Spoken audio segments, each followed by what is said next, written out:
Sherlock Holmes, The Rediscovered Railway Mysteries and Other Stories, by John Taylor, read by Benedict Cumberbatch.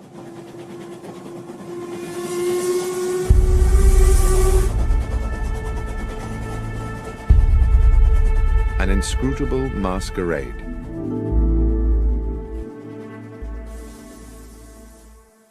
In a drawer, in the bureau of an upstairs room of my current home, there is a locked cedar-wood box, which I inherited as a youth from my grandfather. This is, one might say, my box of secrets. When I was young, it contained the treasures of boyhood, a catapult, a lump of beeswax, the carapace of a crab. For many years since, it has been the repository of an archive, admittedly a ragged and disordered archive, a collection of notes and scribblings concerning some of the many cases of my lifelong friend, the consulting detective Sherlock Holmes, which, for one reason or another, I never took the trouble to write into proper reports. Having had recently a little time on my hands, I reopened this box of yellowing notebooks, and it seemed to me that several of the cases, given the ocean of time between those events and the present day, would now bear telling. And I begin by chronicling an adventure which I may have dismissed for several reasons, not because it lacked baffling and intriguing elements, on the contrary, but mostly, I think, because it was, for me personally, such a dizzying and distressing experience. It was a Wednesday evening in July, at the end of a day of strait-jacketing heat, and I sat next to the open window of our parlour at Baker Street, drinking in the air and hoping for the liberating ripple of a breeze. The newspaper on my lap reported the release from police custody of a known criminal, Tobias Organ, arrested some days previously for the murder of Max Zimmerman, a moneylender shot through the head in his small apartment in Wardour Street. In the end, there had been insufficient evidence to charge Organ with murder, even though the police clearly thought him culpable. Strangely enough, I had once met Organ myself. He had come to me as a patient suffering, as I recall, from a severe lesion to the lower back, which he maintained had been caused by a fall against a metal stanchion, but which I had little doubt was in fact a stab wound. My diagnosis was supported, I believe, by his barely veiled threat that I should under no circumstances make known his injury to anyone else. He had an unforgettable, menacing way with him, and I had felt immense relief when he left my surgery. I'd been looking forward to discussing the Organ case with Holmes, who would certainly have some views on the subject, but when he finally appeared for dinner he was irritable and uncommunicative, and from these symptoms I guessed him to be in the process of some taxing mental work. All the same, I had no wish to sit out the meal in silence. "Stifling weather to be out and about, Holmes," I said, peppering a slice of beef. "Indeed, Watson, and equally stifling to be in." He busied himself with cutting into a potato. After a while I said, "I've not seen you today. I presume you were somewhere on business." "Yes, Watson, I was." Another pause, the chink of cutlery. "Somewhere local?" "Somewhere very local, Watson. I'd expect you'd like to know where." "Well, I've no wish to be intrusive." "In the basement.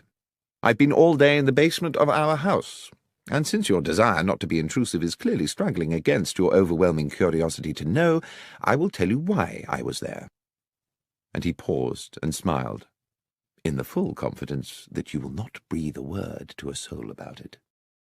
"Why, Holmes, of course not, and on the understanding that if I do tell you, you will not be able to leave this house until my work is complete." "What?" I put down, almost dropped, my knife and fork. "You don't mean not leave at all?" "That's precisely what I mean. So it may be that you would prefer to forego my secret rather than consent to becoming a prisoner here for what might be several days." Hopelessly intrigued, I gave no thought to the discomfort of being shut indoors in this sultry heat, no thought to the boredom, not even any thought to the fact that I had appointments in my diary. "I'm prepared to abide by your request, Holmes." He stood up from the table, his meal unfinished, and went across to the hearth to retrieve his pipe and tobacco pouch. As he filled his pipe and lit it, he sank into his armchair. "I believe you have been preoccupied with the case of Tobias Organ, Watson." Yes, it has been on my mind. How? You twice left the newspaper open at that page. The moneylender Zimmerman, a legitimate businessman with a wife and young children, was murdered with an army rifle. The police have many reasons for believing Tobias Organ to be guilty of the crime, and one of these is that he owns an army rifle. Organ, of course, denies that his firearm is the murder weapon. Well, yes, I said, one would expect he would. But suppose, said Holmes, suppose there was a science which could with certainty tie a bullet to the gun which fired it. Well, that would be marvellous, I said. But there isn't, is there? Well, Watson, let us say that such a science is seminal. It is exactly this problem which I am wrestling with at present in the basement of the house. I've set up a laboratory of sorts down there where I can conduct some experiments. Progress is promising, and if the results are as I expect, they will certainly send Tobias Organ to the gallows. But Organ is an utterly ruthless villain, undoubtedly guilty of a number of murders, but devious enough always to palm them off on others. If he were to gain even an inkling of my work, we would be in the utmost danger. I can see that you would be in danger, Holmes, but how might I be? As I say, Watson, Organ is ruthless. To get at any enemy, his favourite trick is to abduct someone close to his adversary, often with, I'm afraid, horrific consequences. You know too much now, and since I'm not prepared to put you at risk in that way, I fear you must sit it out in these apartments. You must not answer the door, you must stay away from the windows, no visitors. You must lead the life of a prisoner until such time as this matter is settled. Well, I said, it might be good for me. I have a medical paper to write, and the period of confinement might induce me to keep my nose to my studies. Excellent, Watson. I'm sure your sacrifice will not be in vain. I really did not see myself sacrificing very much at all. I spent the evening cancelling all appointments of the following week, and went to bed rather looking forward to a few days of fruitful incarceration. The morning found me in a hopeful mood in what appeared to be an empty house. Holmes, I presumed, had already descended to his basement laboratory. Our landlady, Mrs. Hudson, had left me a pleasant, cold breakfast, an indication that she herself had had to leave the house early. The day, while already warm and bright, had not yet begun to turn oppressive. The clock over the hearth ticked slowly as I settled down to my books, experiencing for the first time since my student years some of the quiet ecstasy of study. By midday, the room had become hot. My concentration meandered, and thirst plagued me. I wandered downstairs to Mrs. Hudson's apartment and found her still absent, so I proceeded down to the basement to ask Holmes whether he knew what arrangements had been made for lunch. The door to the basement was shut, and when I tried the handle, I found it to be locked. From within, I could hear the occasional crack of what sounded like a gun being fired, and the grind of metal on metal like ball bearings rolling round an iron bowl. "Holmes, are you there? Watson, what are you doing here?" "I'm in the process of an investigation." "Indeed?" "Yes, I'm trying to find out what's happening about luncheon." "You'll have to prepare something for yourself," he called back. "I'm afraid I've sent Mrs. Hudson away. I cannot risk the lives of innocent people. And Watson, be so good as to keep away from the basement. Confine yourself to our own rooms and to the kitchen. There's a good fellow." "Very well, Holmes, but—" "Yes?" "I really would very much like a newspaper." "I'm afraid you must do without. Neither of us can take the chance of leaving here until this business is complete. Now, please, let me get on." I trundled to the kitchen. I managed to find myself some bread and cheese, which I took back upstairs. Our rooms were now very hot, and since I was forbidden to sit near the window, I ate my luncheon over my books, dropping crumbs into the creases of Gray's Anatomy and beginning to feel restless.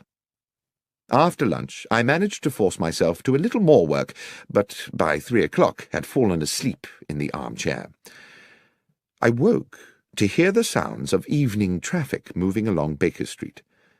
I listened with something like envy to the busy hubbub of those who were free to come and go, who had families to return to, and simple feasts awaiting them at convivial tables. My lot seemed bleak by comparison.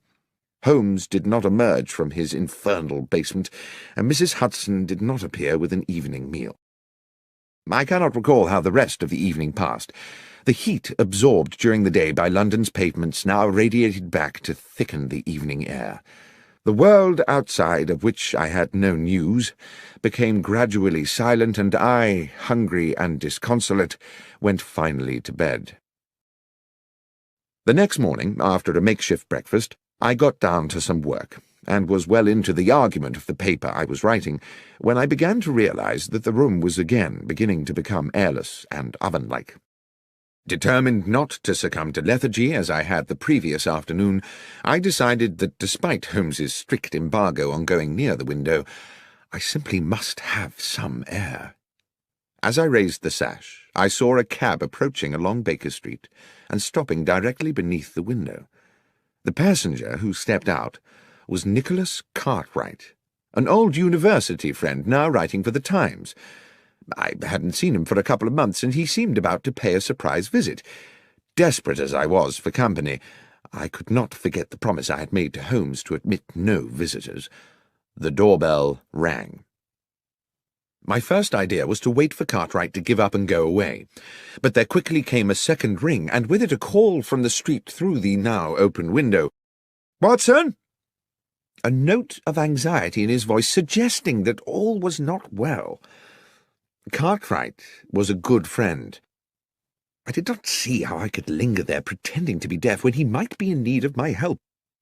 I dashed down the stairs and opened the front door. "Watson, so pleased to have found you." The statement immediately struck me as odd, as did Cartwright's whole demeanour, but mindful of the proximity of Holmes in his makeshift laboratory, I whispered, "Look, old chap, odd things are going on. Come up, as quietly as you can. I'll explain there." A sudden sharp crack issued from the depths of the house, and I hoped that, preoccupied as he was, Holmes would have no inkling of the presence of my visitor. As we entered the parlour and shut the door, Cartwright said, "Watson, I've been worried about you. I didn't even know if I'd find you here." "Worried?" "Yes. The story in the Gazette regarding yourself and Mr. Holmes. Did you know it was in the papers?" "Cartwright, I haven't the least idea what you're talking about, and as for newspapers, I haven't seen one in days. Here." He tossed me the paper, open at about the third or fourth page, and I read the following headline and accompanying article.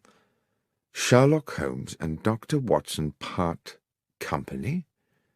After several years of celebrated collaboration, the eminent consulting detective Mr. Sherlock Holmes and his medical companion Dr. John Watson have terminated their professional partnership and, it seems, simultaneously ended their personal friendship.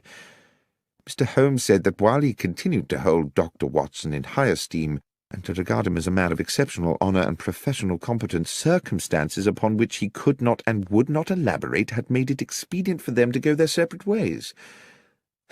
There was no comment from Dr. Watson." I stood for a moment, holding the newspaper and averting my gaze from Cartwright. Who had written this? Did Holmes know about it? Was there some truth in it? Was Holmes's exile to the basement a way of keeping me at bay while he found alternative lodgings? "This is today's Gazette?" "Yes, Watson. I see you knew nothing about this."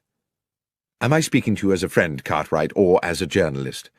"Well, I suppose, unfortunately, as a friend, John. I say unfortunately because this is clearly a damned good story. But if you wish to talk to me off the record, so be it." "Off the record, then. I know nothing of this, and I don't know whether Holmes has had a hand in it. He's conducting some very secret business at present, and possibly it's connected to that. That's all I can tell you, I'm afraid." "One thing does baffle me," Cartwright said. "How did the Gazette get the story without us getting it too? Anyway, I won't make anything of this, John, until you give me the go-ahead. But I hope if there does turn out to be an exclusive—" "You'll be the one to get it," I said. "Thank you, Nicholas."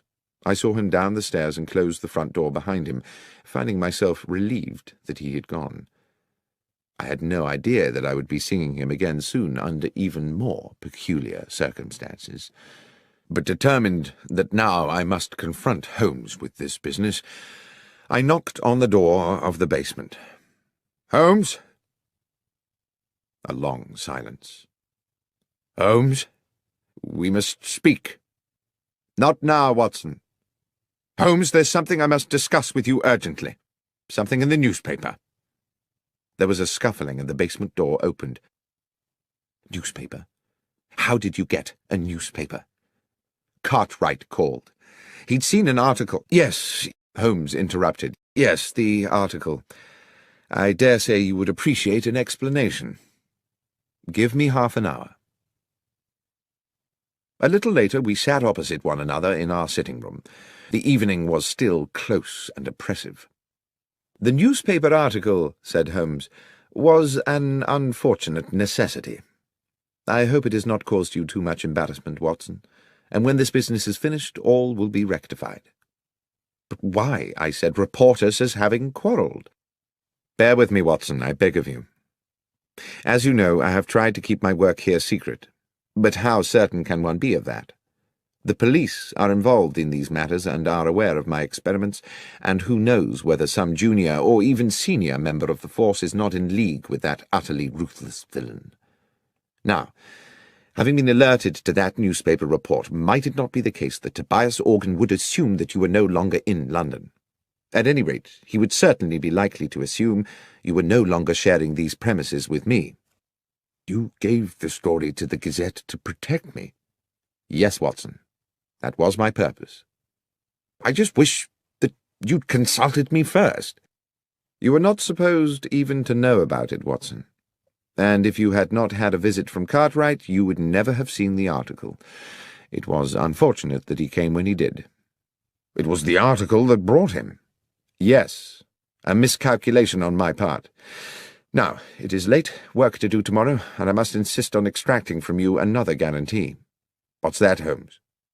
"That you will not, under any circumstances, interrupt my work again. It's all very delicate, and a disturbance at an inopportune moment could ruin everything. Is that clear? Not under any circumstance." That night I lay awake in the muggy heat, the bedclothes pulled back, and grieved for what I calculated to be the death of my reputation. At least I imagined that's how the world would see it, or at least that portion of the world that reads the London Gazette. Holmes and Watson have parted company, but there is no comment from Watson, only a nobly worded valediction from the great detective. Such bitter thoughts polluted my restless waking and tormented my subsequent dreams. And added to all this, there lay a sense that things were still not clear, that something crucial remained unspoken. I woke early, but exhausted. Without going near the window, I took in what I could of the wakening day. The street was quiet. I dressed slowly and descended to the kitchen to find something to eat. The rattles and sharp cracks of Holmes's experiments had already come to life below in the basement, and I wondered whether he had even bothered to go to bed. I was making a pot of tea when the doorbell sounded. The noises from the cellar did not pause, so I assumed that Holmes had not heard the bell. I could see nothing of the front of the house from the kitchen, but after I had taken a few steps up into the lobby, it became clear by means of a side window that the visitor was once again Nicholas Cartwright. I went to the door and admitted him. "Cartwright?" "What's going on, Watson?" "What do you mean?" "I mean, what game is being played here?" "Cartwright? I've no idea what you're referring to. You better come up." He was, I could tell, steaming with anger, though I had no idea what I could have done to arouse it. He would not sit. He stood with his arms behind his back, a man preparing to deliver an accusation. "You told me you were inescapably confined to this house?" "Yes, Cartwright, and so I have been. This is the third day." "Excluding yesterday night, you mean?" "No. I was here yesterday night, too, tossing and turning in my bed at the thought of my ruined reputation." "Watson, see here. Yesterday you prevailed upon my friendship by confiding in me matters which, as a journalist, I considered more than worthy of publication. Had I known that you were deceiving me—" "Cartwright, you have my word I was not deceiving you. I have not left this house since Monday afternoon." "So you have a twin brother?" "No, I do not." "Then please explain to me who was the man outside the restaurant at Marylebone Station at 5 past midnight?" "I take it he resembled me." "More than resembled. I do hope you're being truthful with me, Watson." I could see that his suspicions were not allayed. I even began to wonder whether my restless period of waking the previous night had itself been a dream, and whether I had been sleepwalking. Such things are possible, I know, and the heat, my fatigue, and the events of the last days had left me so baffled that in that moment of confusion I could not entirely rule it out. "What happened," he said, "was that I was walking through the station concourse when I spotted you by the wall of the restaurant, which by then was closed, talking to a man in a brown felt hat. I would have approached you, but when I caught your eye, you cut me as dead as if you didn't know me, and I assumed your conversation was of some importance. The more I thought about it, the more I thought it was a poor way to treat a good friend." Suddenly the fog in my brain gave way to an horrific clarity. I knew that I must rid myself of Cartwright at once. "Thank you for telling me this," I said. "It is of the utmost importance. But, Nicholas, and I pray you won't take this amiss, I must ask you to leave." "To leave?" "Please. This is a fearfully serious business. There is real danger." "You're not just trying to get me out of the way, Watson?" "That's exactly what I'm trying to do, Cartwright, but for a very good reason. Believe me, you will have your story." "Very well, John, very well." At the front door he patted me amiably on the shoulder. I shut the door on him and leaned against the wall, trying to get my thoughts in order. Holmes had instructed me not under any circumstances to trouble him again, yet this situation was possibly critical.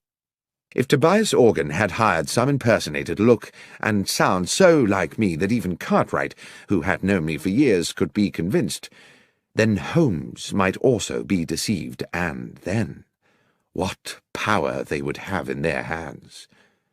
If I could not speak to Holmes, I could at least alert him by other means.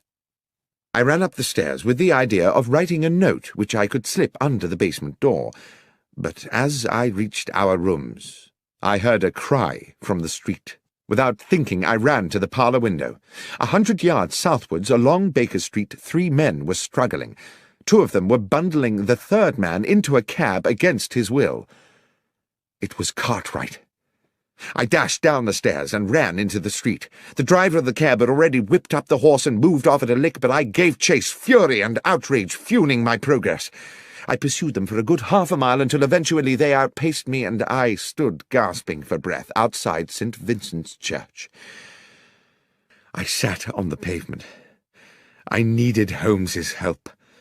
The transgression of a broken promise was a trivial thing, surely, in the context of this appalling incident. I would go to him immediately. Aware that, in the haste of my pursuit, I'd left the front door of the house open, a new anxiety overcame me. Clearly this kidnap was the work of Organ's ruffians, and who was to say that they would not take advantage of an open door? I trotted as briskly as I could back to Baker Street. But the door was no longer open, and on such a close and windless day I thought it unlikely it had been closed by a draught. The horrible thought occurred to me that someone may have already got in, and then everything seemed to tumble into place. Cartwright's abduction had been intended to draw me out of the house so that the man masquerading as myself could gain entry. Holmes would be unaware of this. He would eventually open the door of the basement to his assailant, and, believing it was myself he was admitting, would offer the easiest of targets. I had left the house without a key, but I knew there was a possibility of access via the rear of the terrace.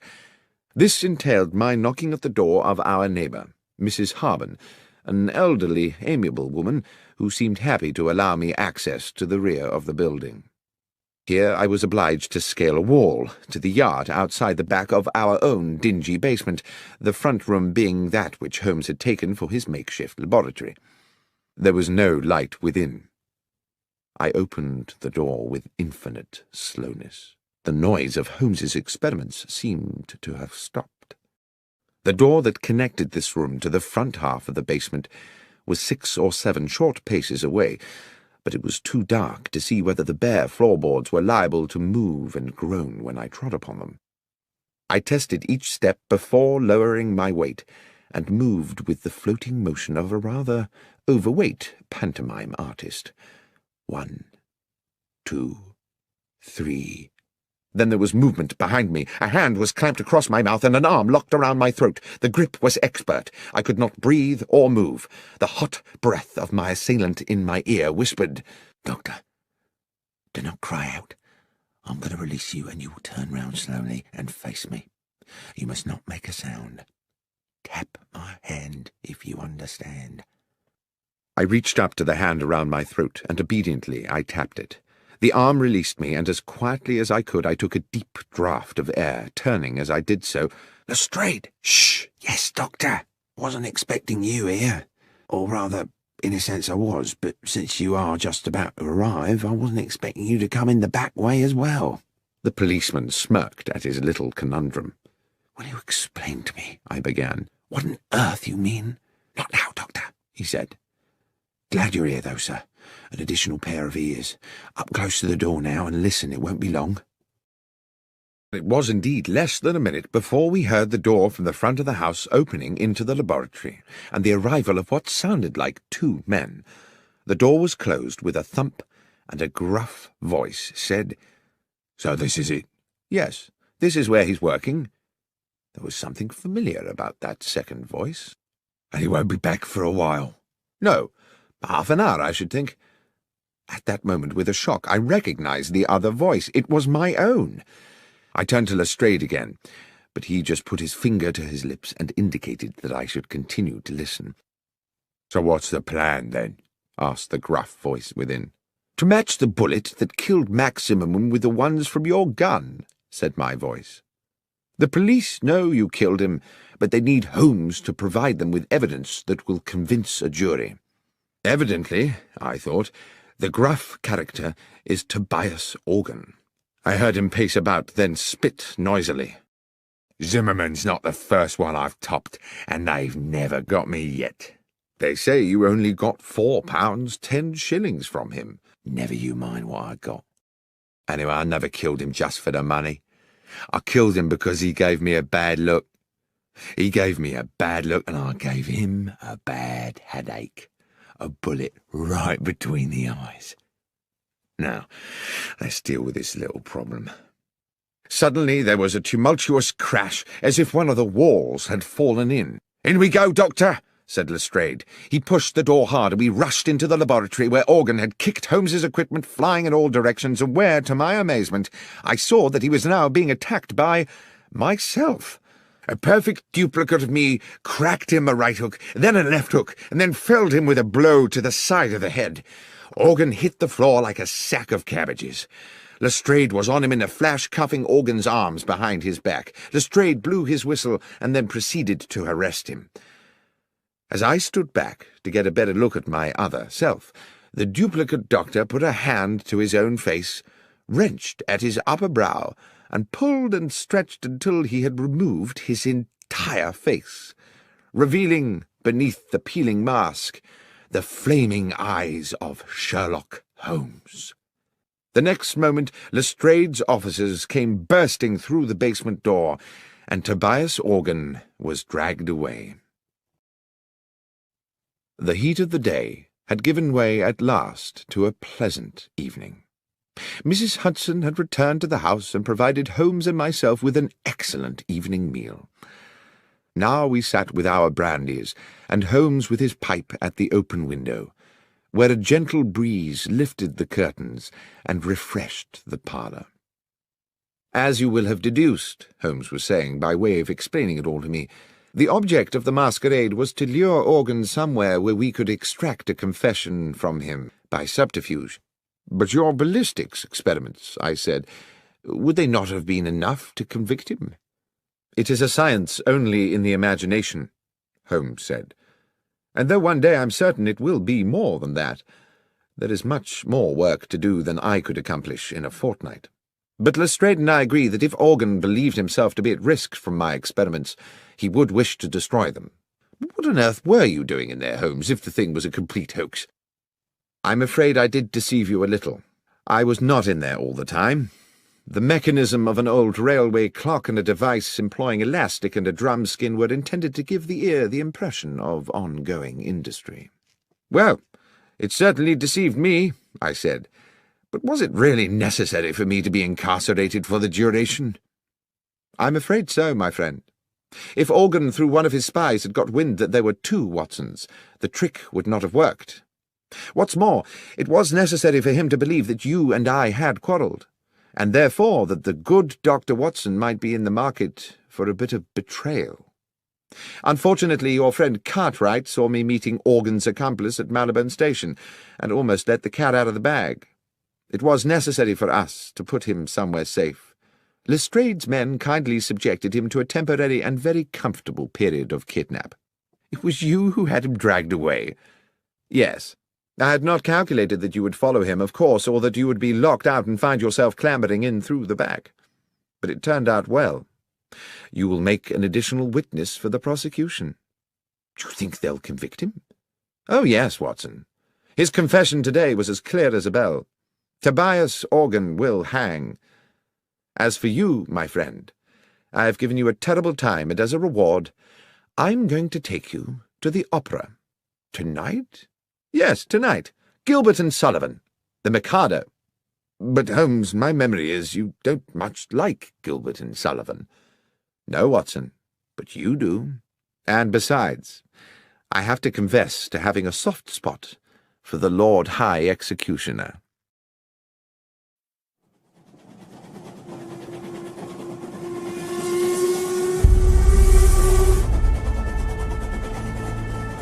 The Conundrum of Coach 13.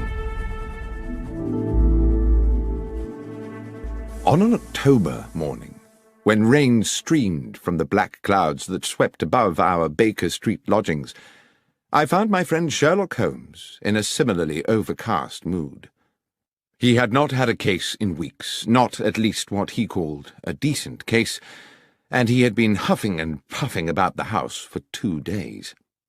It was with some relief to both of us, therefore, that we heard the slowing approach of a cab in the street outside, and both moved eagerly to the window. The hansom did indeed stop directly beside our door, and after a moment a large and finely dressed middle-aged gentleman emerged into the downpour, paid his fare, and rang our doorbell. Holmes was smiling. Now what could make a rich American so distressed, Watson, that he would come pell-mell here to us from Paddington? "An American?" I said, drawn irresistibly, as usual, into Holmes's tantalizing games. "Certainly, and I think a formidable character." "And do you wish to tell me how you deduce all that, Holmes?" "I deduce his distress and his nationality from the fact that he just tried to pay the cabby in American dollars before recalling which pocket held his pounds sterling. As for his coming from Paddington, that was the easiest of all, for the driver of the hansom is Henry Brown. I'm surprised you do not recognize him, who always works from the Paddington rank. As ever, Watson, I apologize for the banality of these observations, but you did ask." By now there were footsteps on the stairs, as Mrs. Hudson escorted the visitor to our apartment. While I inwardly delighted to note that my friend had returned to his amiable best in anticipation of a new challenge, I found myself praying that it would be a challenge worthy of his powers and his pent-up energies. No sooner had the door opened than the huge, rotund figure of our visitor, bright in a cream suit, burst into the room like an actor onto a stage, determined to establish his character instantly. "Mr. Holmes!" boomed the American voice as both his arms swept forward to grasp my right hand. "Benedict Masterson! What a great privilege to meet you!" "Delighted, but I am Dr. John Watson," I replied. "This is Mr. Sherlock Holmes." With equally booming apologies, he bowed charmingly to me and turned to my friend. "Ah, yes. Now I see. Unmistakable, unmistakable." The impression given was that he had found the first Sherlock Holmes of his acquaintance a little short of his expectations. "Mr. Holmes, I wish to ask you to act for me in a business both mysterious and distressing." "You had better sit down, Mr. Masterson," said Holmes, "and tell us everything." and having settled his cream-covered bulk into an armchair and accepted a cigar, on which he continued to puff anxiously as he spoke, the American told us his story. "I am a dealer in gold, gentlemen. Gold has been my life. My father owned small mines in Nevada, which gave us a comfortable living.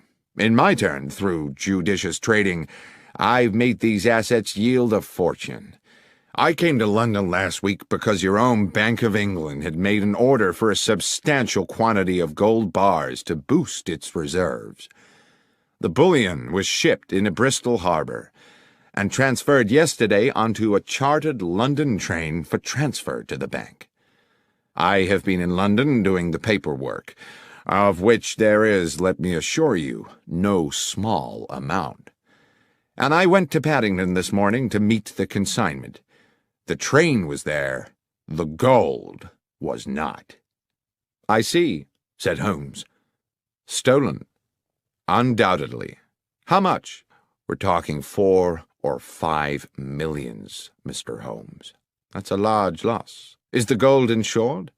"Indeed it is, but you know insurance companies, Mr. Holmes. They are ever suspicious, and the circumstances of the gold's disappearance are, to say the least, rather strange." "The details, Mr. Masterson," said my friend, "if you please."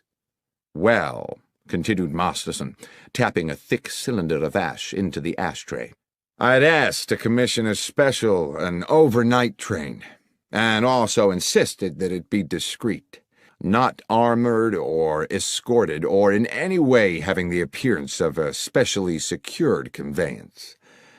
I was offered the charter of a passenger train which returns empty from Bristol to London once a week, and which railwaymen jokingly call the Bad Luck Special, not because anything has ever happened to it, but because it normally consists of 13 empty passenger coaches, as indeed it did on this occasion. I insisted that the gold be packed in steel containers, each locked with a unique key.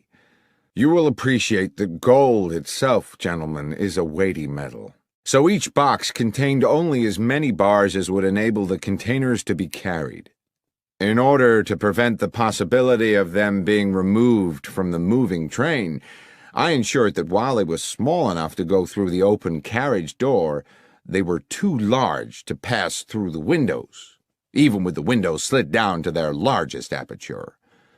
I then arranged for the doors of the bullion carriage to be locked from the outside so they could not be opened until the train reached London." "The train was empty, then, apart from the driver and fireman of the locomotive?" "No, Mr. Holmes. It is railway practice for all trains to have a guard, a practice I was very happy to comply with, since it meant my consignment would have an overseer throughout its journey, and to this end all the steel cases were loaded into the last coach of the train, coach 13, where the guard could keep a constant watch on them.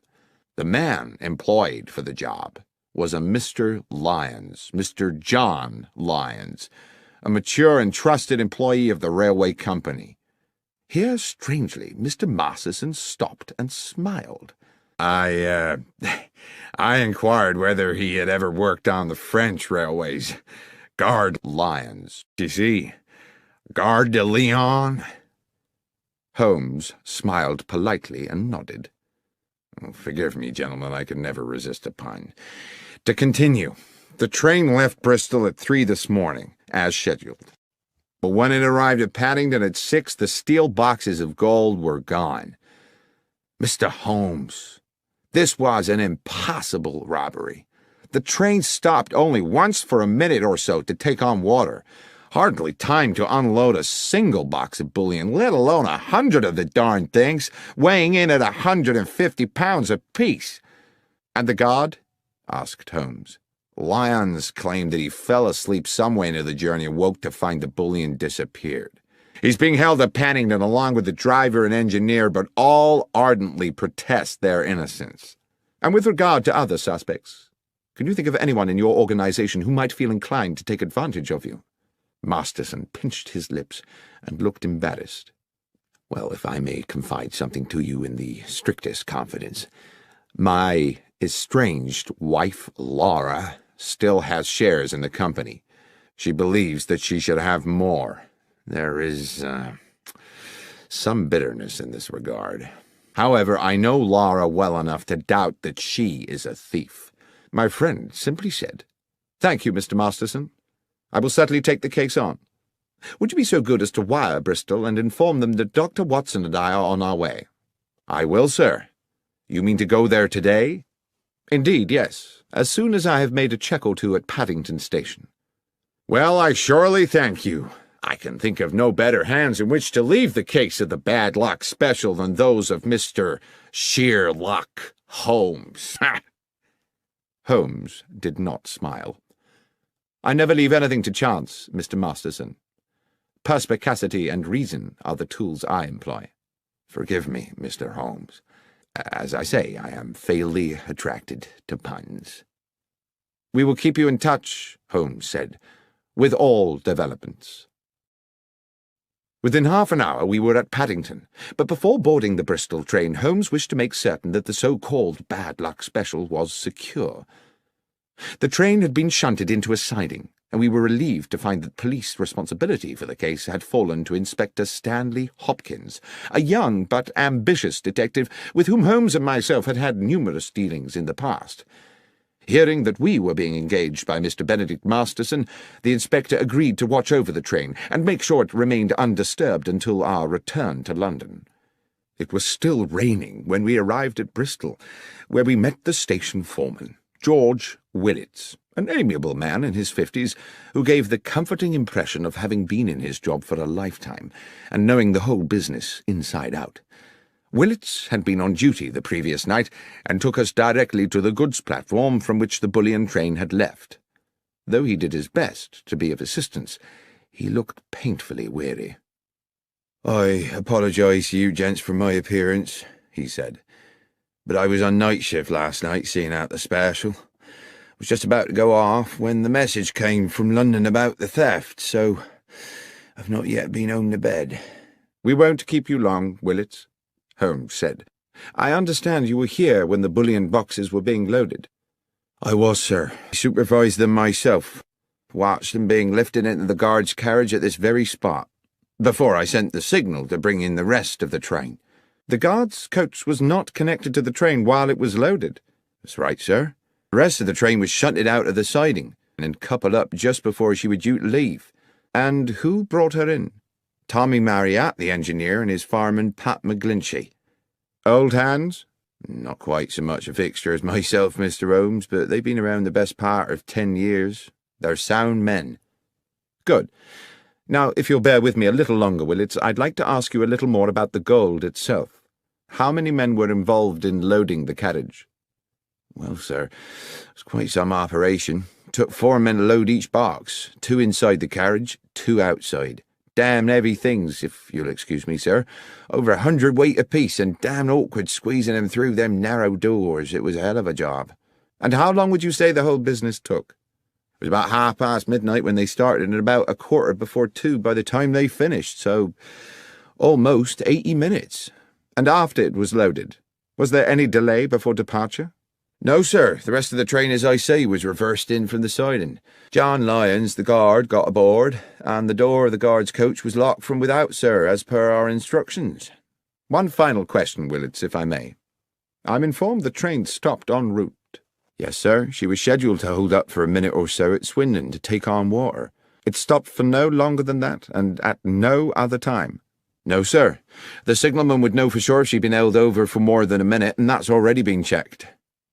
Holmes seemed to pause for a moment while he considered all this information, and then he said, "Willits, I am most grateful for your detailed and, I have no doubt, accurate recollections.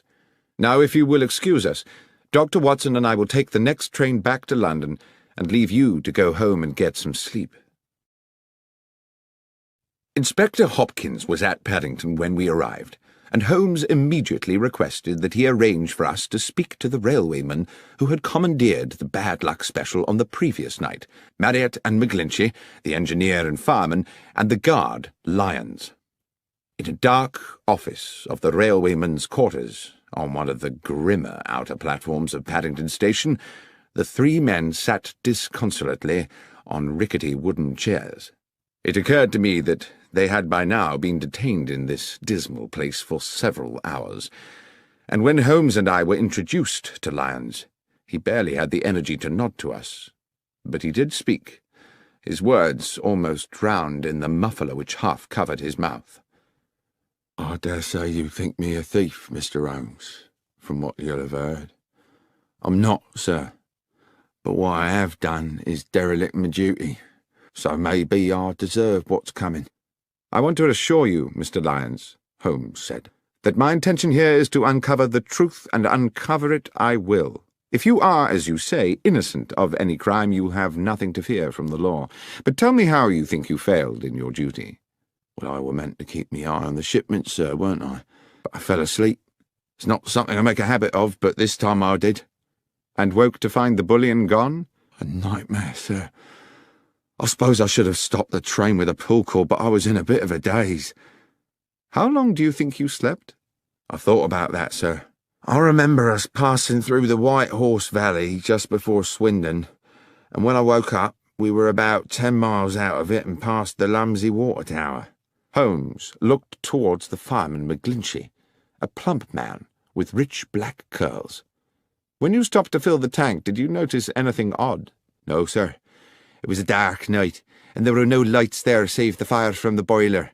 You couldn't see 20 feet beyond the train." Holmes turned back to Lyons. "I would like you to describe to me the events of yesterday evening."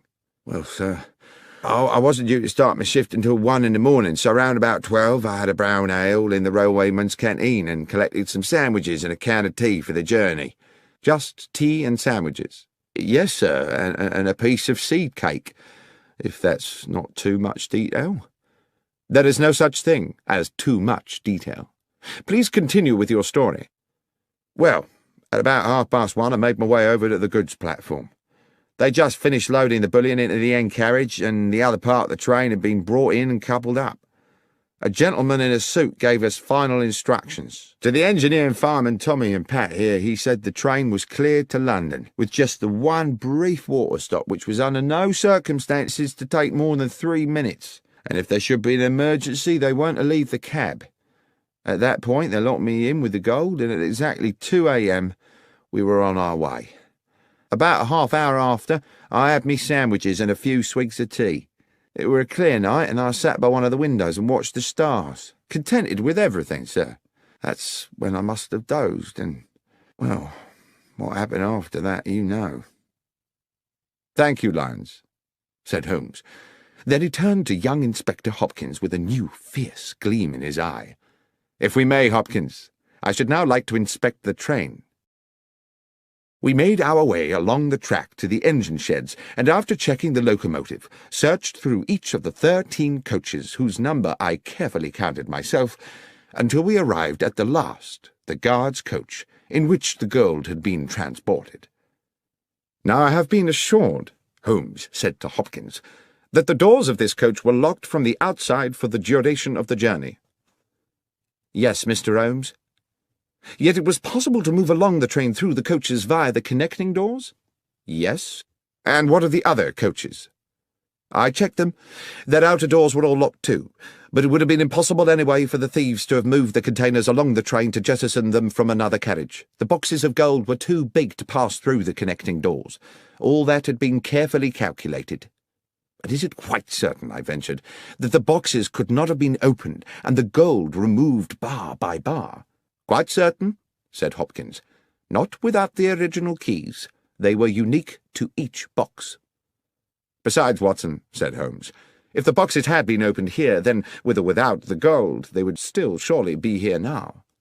Speaking of which, Hopkins, the carriage is just as it was found when the doors were first opened this morning. As I said, Mr. Holmes, nothing's been touched." Holmes took an initial sweeping glance around the carriage interior, then stooped to pick something up from the floor. "This brown paper, I presume the wrapping for the guard Lyons's sandwiches?" "Yes." "This is can of tea?" "Yes." "Curious that he had a can of tea?" No. Curious that a man under stress should be so painstakingly tidy." I don't understand, sir. Never mind. What do you make of this, Hopkins? Holmes had picked up from the corner a loop of scarlet fabric, silken and ruffled. I don't know, Mr. Holmes. I was completely baffled by it. It seems to be a small decorative item of some sort from a lady's wardrobe. A hair tie, I should think, I said. How might it have got here? I don't know, Doctor, I'm sure. But I suppose it's theoretically possible that someone might have concealed herself in another carriage. Holmes had put the object to his nose. There is a perfume to it, he said, but faint, as though it had not been worn for some time. Could it belong to the thief? I asked tentatively. Possibly, said Holmes, though I think that might have been a thief too many. He stooped to replace the scarlet fabric on the floor of the carriage.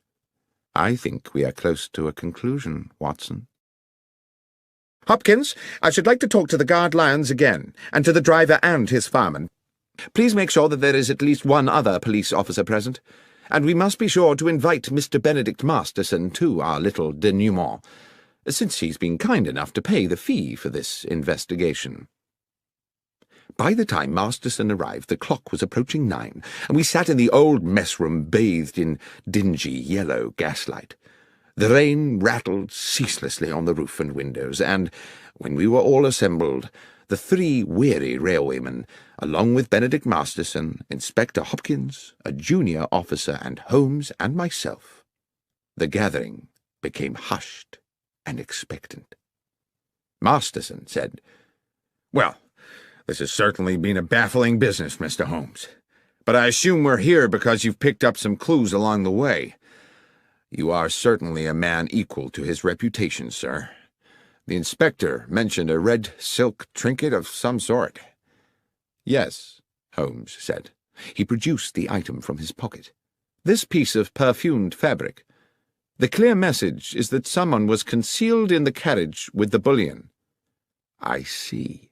And moreover," I put in, "that the concealed person was probably female." Masterson appeared a little shaken. "Female, you say? Oh, dear." "If I may," said Holmes, "we will return to that later. Mr. Lyons, let us revert for the present to the subject of your sandwiches." "My sandwiches again, sir?" "Indeed. The sandwiches you took on board the train last night, together with the seed cake and the can of cold tea. You say you ate them just before you fell asleep." "Yes, sir." "You ate the sandwiches and the cake, you dozed off, you woke up again, and the gold was gone." "Yes, sir. That's how it happened." "And when you came round and realized the gold had gone, you say it was like a nightmare." "Yes, Mr. Holmes." "You were very agitated?" "I certainly was. Too agitated, I expect, to sweep the floor of the carriage." "To what, sir?" "I presume you did not sweep the floor of the carriage at that point, in that disturbed state." "No, sir, I didn't. With respect, sir, that's not my job." "Quite. I wouldn't expect you to, which makes it very difficult to explain why, when I examined the guard's coach this afternoon, I found not a single crumb on the floor. Now, can anyone here tell me how it's possible to eat several sandwiches and a slice of seed cake without dropping a single crumb? Or, come to that, a single seed?" "I promise you, sir, what I said about my supper was true. I remember exactly what I brought and exactly what I ate." "I have no doubt of that, Mr. Lyons." "Then what, sir?" "My point is merely that you were obviously not in coach 13 when you ate the sandwiches." "On my honour, Mr. Holmes, I swear I was." "Oh, you were in a carriage, certainly, but you were not in the carriage in which your sandwich wrapper was found. The coach where you ate your supper, the coach with the bullion, never made it to London." "Mr. Holmes, this is confusing," began Masterson. Holmes interrupted. "On the contrary, Mr. Masterson, it's very clear. The coach containing the gold was uncoupled from the train when it stopped for water, run into a siding by those awaiting it, and unloaded of its cargo at their leisure during the night. It was a perfectly dark night. There was no moon, so the railwaymen, as Mr. McGlinchey here has recently confirmed, could, from the water pump, see nothing of what was going on at the back of the train. "But, Mr. Holmes," said Inspector Hopkins, "the bad luck special has 13 coaches. Everyone knows that. And you will no doubt yourself have noted that we passed through exactly 13 coaches in our inspection of the train this afternoon." "Oh, it has 13 coaches now, of course, Inspector," Holmes said. "And it only struck me after we had left Bristol and its pleasant station-master Willets that he had described to us in detail his whole engagement with the loading of the gold and the departure of the train without once mentioning that he'd counted the coaches before the train left. The fact is, he didn't count them. He didn't think he needed to. The bad luck special had always consisted of 13 coaches. He wasn't to know that your accomplices at Bristol had added an additional coach to the train before it was attached to the coach carrying the boxes. A coach with its seats stripped out to make it practically identical to the bullion car. On that one night, the bad luck special had not 13, but 14 carriages. When the train stopped to acquire water, it simultaneously shed a coach, and it very nearly," he continued, turning back to Lyons, "shed a guard, too. You're a very fortunate man, Lyons." "I don't feel fortunate, sir." "Your good fortune is that you are still alive, and that in turn is because you were fortunate enough to fall asleep. Imagine if you had not. The train stops. The thieves uncouple the rear coach with yourself inside it. As soon as you see them, you become a risk to them. There's no telling what they might have done. What I believe actually happened was that as they were releasing the carriage from the train, someone noticed that you were asleep inside. They took the opportunity to move you into the next coach, along with your tea can and sandwich wrappings. You may be thankful you did not wake at that moment." Masterson wore an expression of amazement. "I am full of admiration, Mr. Holmes. But at the same time, I feel somewhat desolated. This clearly means that someone in my organization has betrayed me." "Which brings me back to the ring of scarlet silk discovered in the carriage, certainly an intriguing adornment to the problem," said Holmes. "It could indeed signify the presence of a woman." "But there is the mystery," I said, "of how she got there, or what she might have done." "I think, however," said Holmes, "that is a mystery with a simple solution." At this point Masterson appeared rather tragically stricken. "You're thinking—" "Yes," said Holmes. "You're thinking that my estranged wife, Laura— Dear God, that foolish woman—" "Oh, come along, Mr. Masterson. You know full well your wife had nothing to do with it. There was no one aboard the train save the 3 men here, driver, engineer, and guard, and none of them had anything to do with the robbery." The 3 railwaymen looked at one another as though they had suddenly had revealed to them their entitlement to a joint fortune. "As for the thieves," said Holmes, "they are to be located somewhere nursing a hoard of bullion, apart, of course, from their paymaster, who is sitting here with us. Is that not so, Mr. Masterson?" Masterson blustered and steamed. He was outraged.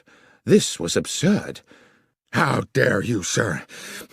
What evidence have you for such an outrageous suggestion?" "I had misgivings from the beginning. I could not understand why you came to me so quickly after the theft had been discovered, when you had so much else to deal with. I see now that you were at pains to demonstrate to the insurance company that you were doing all in your power to recover the bullion because, of course, if you could have both the gold and the insurance money, you would have considerably augmented your fortune. But worse still, what your partners in crime would have done to Mr. Lyons, had he not had the good sense to fall asleep on the job, hardly bears thinking about. You were prepared not just to steal, but to be an accessory to murder." "This is speculation, Mr. Holmes. This would not stand up in court. You should be looking for another felon. What about that red silk ring?" "Ah, yes. You've been very subtle about that, Mr. Masterson, suggesting your wife's name one moment and the next assuring me that she could not possibly be implicated. I doubt whether you thought she would be, but you certainly sought to throw me off the scent. What was that item, if not a red herring? And is that not, for those who like to play games with words, another way to say a red herring? What fun you no doubt planned to have with that joke, Mr. Masterson, had you got away with this business. Now it seems the joke is on you. That was one pun, Mr. Masterson, which you would indeed have done better to have resisted. But whether justice was fully done is a moot point. In expectation of reducing his own sentence, Masterson eventually divulged the names of his accomplices and led police to the embezzled bullion. And although he was committed to prison for several years, it was clear that once his sentence was served, he would continue the life of a wealthy man. "I can't understand," I said to Holmes a couple of evenings later, "why you seem so damnably happy." "A man is never more content, Watson," he said, "than when doing well what his nature has fitted him to do. On which thought, will you pass me the tobacco pouch? I think we should indulge ourselves in a brace of good pipes."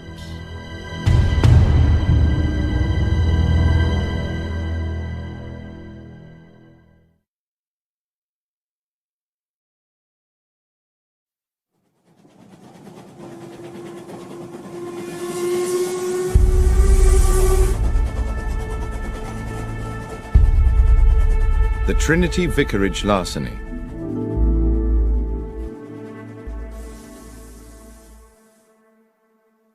One fine spring morning, Sherlock Holmes and I received into our rooms a portly gentleman in a purple dress.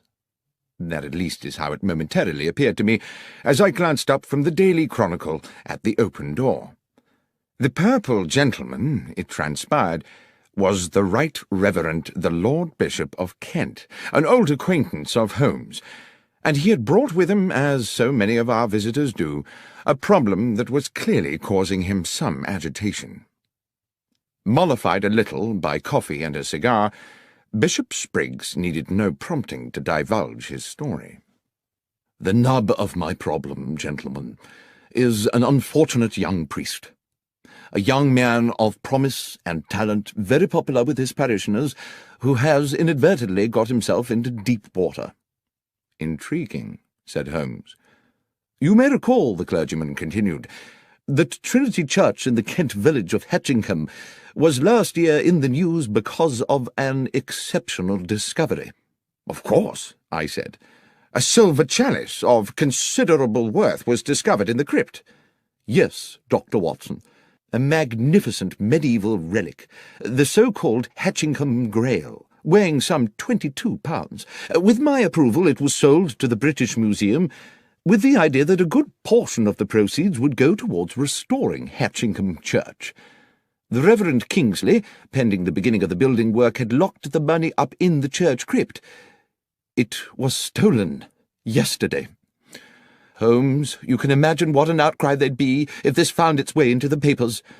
It would be bad for Kingsley and the Hatchingham parish, and goodness alone knows what it would do for the reputation of the church. At any cost, the money must be recovered and the thief put away. And I mean any cost, Holmes." "Let us not concern ourselves with fees just yet," Holmes said. "Are there any clues at all as to who might be responsible for this theft?" "I'm not sure about clues," replied the clergyman. "Kingsley did make some sort of an attempt to discover the identity of the villain by chasing him over the fields after the theft, but I'm afraid he didn't get very far." "I think we had better meet the young reverend," said Holmes, "as soon as is practical. Watson, would you be at liberty to accompany me to Hatchingham for a few days?" "I'm utterly indebted to you both," said the bishop. "I dare say while you're in Hatchingham we could put you up at the Trinity Church rectory. Or there's the Jolly Bulldog, if you'd prefer an inn." "Ah," said Holmes, "the Jolly Bulldog. Now that sounds like just my kind of animal." We journeyed to Hatchingham the next morning and established ourselves at the cosy but crumbling hostelry that was the Jolly Bulldog. Our landlord was a bluff man called Starkey. taller by inches than Holmes, and compelled to stoop to avoid the beams of his own ceiling as he lumbered about in heavy boots serving his customers. He grudgingly provided us with a late snack of bread and some rather tough cold meats, complaining that if everyone chose to be fed at 2:30 in the afternoon, they would have to invent a new word for the meal taken between luncheon and dinner. "Leftovers?" said Holmes to me impishly, and at a level which I am sure Starkey was meant to overhear. "Might be that word?" The publican growled ominously as he left us, and I leaned over to Holmes and whispered, "There is surely an example of how a little power may go to the head of a man and make him too big for his boots." "I was thinking rather," said Holmes, "from the way he clumps about this place, that his boots are rather too big for him." I saw the two gentlemen on a nearby table smile at this remark. "I shouldn't take a lot of notice of Starkey," said one of them amiably. "He's just as tiresome with all the customers." The gentleman introduced himself as John Hapton, and his companion as Matthew Winslow. Although neither Holmes nor myself disclosed the details of our mission to Hatchingham, it seems they knew we were expected, and it turned out that both gentlemen were members of the parish committee, and were fully apprised of the theft, though they were quick to assert that it was not yet public knowledge. "I hope you will be successful," said Hapton, "in bringing this thief to book. We are fond of our vicar, and he has been a deeply troubled young man since it happened." The Reverend Kingsley's house was accessed from Hatchingham Lane by a short stone path. A few steps beyond the vicarage stood the church, with, on the west side, a moderate-sized graveyard. On the other side, with its own access to the lane and shaded by a handful of fruit trees, stood Cherry Cottage, which we would later discover to be the residence of the verger and his wife. The Reverend Kingsley was a man in his early 30s, small in stature but of good looks, his clerical dress the quintessence of neatness. While clearly stricken by his predicament, he remained calm and articulate, and did his best to make us welcome in a pleasantly appointed parlour whose deep-coloured, thick-piled carpet and embroidered cushions evidenced a delicate sense of taste. "It's a relief to see you, gentlemen," he said. "The bishop told me all about you, about your many successes in solving complex cases. The problem, as you know, is that while we saw the thief escape, we were unable to establish his identity. However, there are one or two factors which, though they seem opaque to my own consideration, might prove illuminating under your own, if I might show you." "I would be most grateful, Mr. Kingsley," Holmes said. "First, though, I see that you have recently held a meeting in this charming room. I presume that apart from the 3 other gentlemen present, the 4th was yourself? You keep the side chairs in another room, I take it." "Good Lord, how did you know all that?" "Oh, it's a simple matter. The carpet beside the window has indentations of 4 chairs, and therefore I presume 4 people, but there are no chairs in the room whose feet would match." "Well, yes, you are, of course, quite correct," said Kingsley with a broad smile. "The parish committee convened here just yesterday, as we do each week. Yesterday was the day I broke the news that the Grail money had been stolen, and I hope that that news will remain privy to the committee members until such time as the thief is caught, but—" The vicar paused, and Holmes said, "Please, go on, Mr. Kingsley." "But," continued the young clergyman, "the gentlemen on the parish committee are the same 3 who sat here 2 weeks ago, when I revealed that the money for the Grail was in the crypt of the church. Only they and I knew of the fact, you see, so I can no longer be as confident as before that they are all honest men, which is a most unfortunate thing." "It was all in cash, I presume," Holmes said. "Yes, Mr. Holmes. I kept cash so that I could employ local men to restore the church and pay them by the day. I have little time to run to the bank and make a withdrawal every time a man finishes plastering a wall." "The money was under lock and key?" "Yes. There is a safe in the crypt where the church's small treasures have always been secreted." "And the crypt itself is locked?" "Yes. It can be entered either from within the church or by a door leading from the churchyard, and both those doors are locked at night. Mr. Holmes, I do hope you can help me with this. I don't know how my flock will ever forgive me if that money is not returned." Then perhaps, if you can bear to go over it all again, you would be so kind as to tell Dr. Watson and myself the circumstances of the robbery." "Yes, of course. 2 weeks ago, looking out of this window on a Monday morning at about 11, I saw a man— I'm fairly certain it was a man— standing at the lich gate and looking over into the churchyard. I would not have given this a moment's thought, except that he wore a hat with an unusually wide brim and had it pulled so low over his eyes, and his collar so high that one could not distinguish his features. As I say, I cannot even be certain it was not a woman, except for his way of moving. I watched him for a good 10 minutes before he turned and strode back along the lane towards the village. That same afternoon, this time from an upstairs window, I saw him again, but now further along the lane, standing under a tree and once again seeming to study the church and its grounds. His contrived anonymity naturally put me on my guard. In the evening after those first 2 sightings, I was sitting in that very chair, Dr. Watson, which you are currently occupying, when a thought hit me like a bolt of lightning, a thought which you no doubt will be surprised had not occurred to me earlier, that this stranger might have designs on the money in the crypt. After this alarming epiphany, I spoke to my verger, Sam Manners, and his wife, May, who keep house for me. They live in Cherry Cottage, which, as you will have seen, stands on the lane beside the church's lich gate. There's a short cut from their back door to this house, which they employ when they wish to see me. I mention that because, as I think you will agree, it bears upon the matter. I asked them to report to me if this sinister figure, or anyone else unknown to them, appeared in the vicinity of the church. And indeed, it seems as if the man in that hat had begun to watch my whereabouts, because first May Manners, then her husband, reported to me that they had indeed seen the man in the hat. I began to feel that an attempt on the money was imminent. I resolved, then, to remain in the vicarage or the church grounds until I was certain that the threat had passed. I instructed Mr. and Mrs. Manners that if they saw the stranger again they were to take the short cut to my house and inform me immediately, but they were under no circumstances to approach him. And now we come to the day of the theft. Sam Manners was whitewashing the walls of the church. At this point Holmes stood up. "I think it would be as well, Mr. Kingsley, to acquaint ourselves with the geography of the church and its grounds. Might we continue outside?" A rapturous afternoon of sunshine and birdsong greeted us as we left the vicarage and walked out into the churchyard, where the Reverend Kingsley commenced our guided tour. I immediately began to locate us on a mental map of Hatchingham village and its surrounding areas, a practice I learned in my military days and which has served me well in civilian life.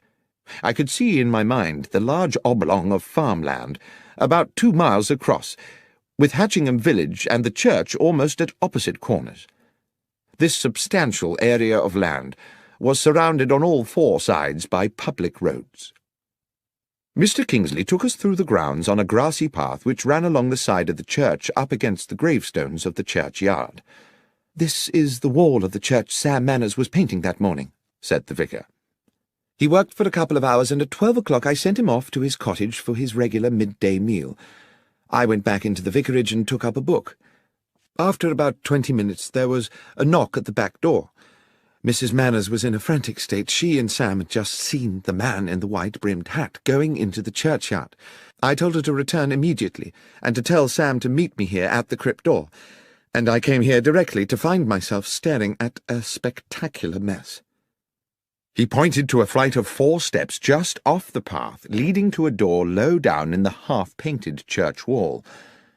"The door to the crypt," he said, "from which the thief must have made his exit, and not expecting to encounter a paint bucket, presumably kicked it flying in his haste to escape." A residual expanse of powdery white, still damp in places, stained the flagstones at the bottom of the steps. "Sam was with me within seconds," continued the vicar. "We could see nobody, but we soon guessed which way he'd gone. If you'll follow me, gentlemen." The vicar led us a little further along the grassy path, to where the churchyard ended in a wooden fence. Set into the fence was a stile leading on to a footpath. "That," said the vicar, "was his escape route."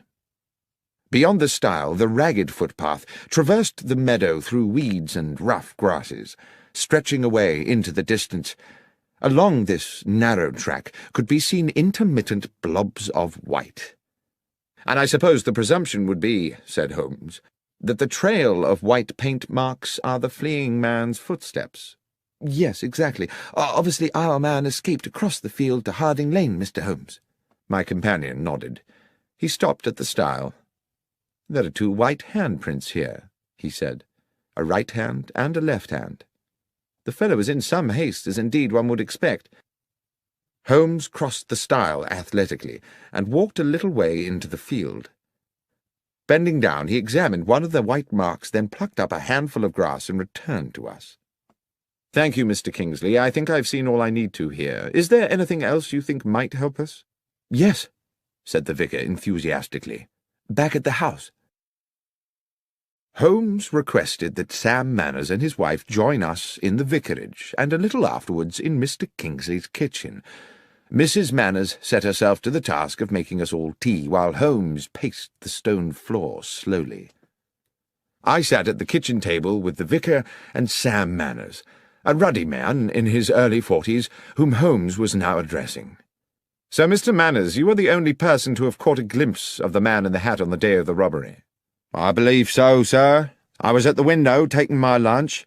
I saw this feller in the big hat looking up and down the lane a few times as if to check all was clear, then enter the churchyard. Straight away I said to Mrs. Manners to go by the back door and tell the vicar." "And you yourself waited in the cottage until Mrs. Manners returned?" "I did, sir." "For how long?" "Not more than 2 minutes. She told me the vicar wanted me to meet him out by the church. I dashed right out." "And found the Reverend Kingsley waiting for you?" "Yes, sir, and the door to the crypt wide open, whitewash everywhere." "The crypt door had been locked before you went to lunch?" "Oh, yes, Mr. Holmes, it always was." "And that was when you noticed the trail of paint?" "Exactly, sir, and set off to follow it. You must have only been a short way behind the thief." "Must have been, sir, but he moved like the wind. We was across that meadow in less than 5 minutes. It's a good 4 furlongs, and never caught up to him. But what we found at the opposite side clinched it." Here Mr. Kingsley interrupted. "Sam means this," he said, and produced from a drawer a wide-brimmed black velvet hat, inexpensively made, and in shape rather resembling the sort of thing one sees worn by picadors in pictures of bullfights. Holmes took the hat and turned it around in his hands. "It was me found it, sir," said Manners. "I was running a bit ahead of the Reverend, hoping to catch up with our thief, and as soon as I was over the stile I saw it in the grass by the road, just where I suppose it had fallen from his head." "Well," said Holmes, "while I cannot see yet how that will help us, with your permission I shall take it away with me." "Of course," said the vicar. "We'll leave you then, but by way of that path across the fields. I'd rather like to follow the route taken by our escaping felon." And so it was that we made our farewells and set out from the churchyard across the wide meadow towards Harding Lane. Although it had been a week since the church thief had fled, there remained a clear trail of white footprints across the entire width of the field. The path ended at another stile, which gave onto the shaded narrowness of Harding Lane. We calculated that to return to Hatchingham village we could go in either direction around the perimeter of the meadow. We took the route west along the Pincham Road rather than going east and back via the church. As we walked, my companion looked repeatedly this way and that, into the fields at the roadside, the patches of scrubland, and the bushes and trees. "If you note anything, you must let me know, Watson." And I agreed that I would. But the fields lay bright and innocent in the late afternoon air, and the trees were populated only by birds jubilantly enjoying the sunshine. Then, as we crossed a bridge over a gurgling stream, Holmes stopped halfway. "There's something there. Do you see?" He pointed to the bank of the stream, above which a hawthorn overhung the rushing water. "Something in that bush. A pair of somethings, unless I'm mistaken." We clambered over the balustrade of the little bridge and dropped onto the bankside. The hawthorn was thick, and even at close quarters my eyes were at pains to penetrate into its depths. Holmes, using a fallen branch the thickness of his arm, smashed his way into the bush. His soft cry of triumph told me he had found something, and he reached in and retrieved in one hand a large pair of leather boots. "What do you think, Watson? Is this or is this not the footwear of our thief?" "They're certainly large, those of a very big man, I should say, and there are white marks on the soles. Shall we see how they fit those prints on the church meadow?" "I think we can assume that much, Watson. But what would induce the villain to jettison his boots here?" "Perhaps," I said, "he thought he was still being chased, and knew that if he were caught wearing them he would be recognized straight away." "Equally suspicious if he'd been found with no boots at all," said Holmes, "though I suppose he may have carried a spare pair of shoes with him. Watson, it is fairly clear to me the thief is a local man. Why, unless he feared to be recognized, would he indulge in such an elaborate disguise? Let us go back to the Jolly Bulldog. That, after all, is where the locals like to congregate."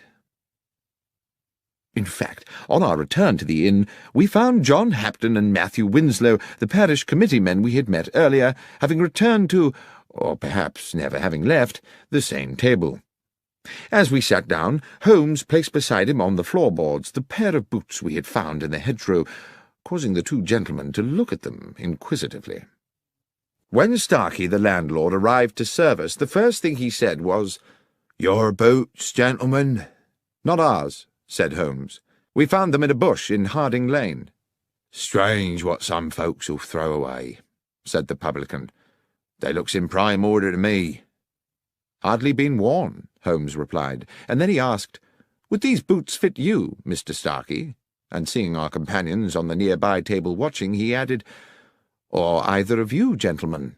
"Not me, sir," Starkey replied, rather more amiably than I had expected. "I know my boots look weighty, but my feet ain't so big as you might think. It's just I'm subject to blisters." "But you find big boots help your blisters?" I asked, my experience of patients suffering with that condition telling me the opposite. "No, sir. To start the blisters, I need to put on 3 pairs of thick hose, so I always gets my boots well over my proper foot size." Then, rather sardonically, he said, "Thank you, though, for asking, sir." Mr. Hapton on the next table asked, "Do you mind me asking, sir, what's your interest in boots?" Holmes said, "It's an investigation we are conducting in which boots have, well, some scientific significance." Then to me he whispered as our neighbour turned away with a disbelieving grimace, "It's as I thought, Watson. We have our culprit." "Starkey? No, not Starkey. One of these—" and I indicated with my thumb the 2 men from the parish committee. "No, Watson." "Who, then?" "These boots, Watson, do you observe nothing untoward about them?" "No, not at all. They're practically new. They're of a large size. Apart from that, they are undistinguished." "On the contrary, my friend, I would say they were distinguished by a lack of paint." "I beg your pardon?" "I mean, Watson, that there are white marks on the soles, to be sure. But tell me, pray, how a man with his hands covered in whitewash could have unlaced and removed his boots without leaving marks on the laces?" "I don't know," I said, "but it would be a singular coincidence if someone completely innocent had jettisoned a pair of boots with paint on the soles." "There is no coincidence," Holmes said. "These boots were undoubtedly left here by the thief, but not in the way we were intended to believe." "Are you suggesting that you know who the thief is?" "The thief, Watson, is the Reverend Kingsley himself." "But how could it be, Holmes? There was no time for him to escape across that meadow and return to the vicarage in time to meet Sam Manners outside the church. How can a man chase himself across a meadow?" "As you know, Watson, we are due to meet the bishop this evening at Trinity Vicarage, so let us finish our meal. I will explain everything there." We had promised the bishop an interim meeting at the vicarage to advise him of our progress in the case, which no doubt the clergyman expected to be only moderate this soon after our previous meeting. But we had hardly settled to our sherry in Mr. Kingsley's comfortable parlour than Holmes declared dramatically, "You will no doubt be delighted to know, gentlemen, that Dr. Watson and I have solved the case." I did not think it my business to confess that after my previous conversation with Holmes I was as much in the dark as anyone, but I sat quietly sipping my sherry while I watched my friend open the bag we had brought from the inn and remove the 2 large white-stained boots we had found beside the stream. The bishop's eyes widened. I have to say he looked incredulous. Mr. Kingsley, too, wore a sceptical smirk and raised his eyebrows. "Please tell us, Mr. Holmes, what you think you have found?" "Dr. Watson and I found these," Holmes explained, "in a bramble bush in Harding Lane. Big boots suggested we were seeking a big man, yet the footprints told us his stride was short. It was our landlord at the Jolly Bulldog who enabled me to understand the dichotomy. He is a man who buys bigger boots than his foot size in order to accommodate extra socks. Our villain, however, bought his bigger boots in order to accommodate another pair of shoes, leaving the footprints of a bigger man than he is himself. Is that not so, Mr. Kingsley?" The young vicar, I thought at the time, if he was guilty of anything, was heroically cool about it. He betrayed nothing but genteel surprise. "Are you suggesting that I was the thief, Mr. Holmes?" "Holmes," said the bishop gravely, "from what I understand, Mr. Kingsley and his verger practically managed to catch up with the thief on that fateful day.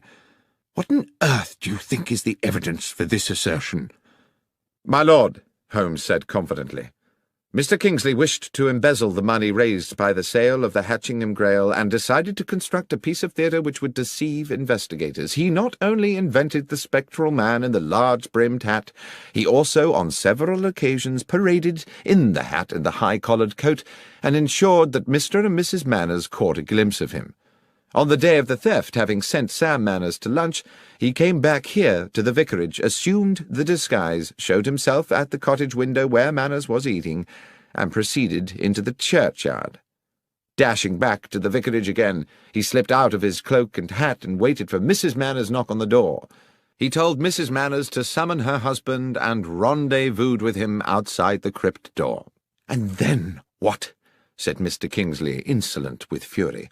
"I put on these boots, unlocked the church, went down to the crypt, took the money, escaped the church, jumped the stile and ran across a mile of the field, then dashed a mile back, took off the boots and waited calmly for Sam to arrive, whereupon I went chasing off across the field again.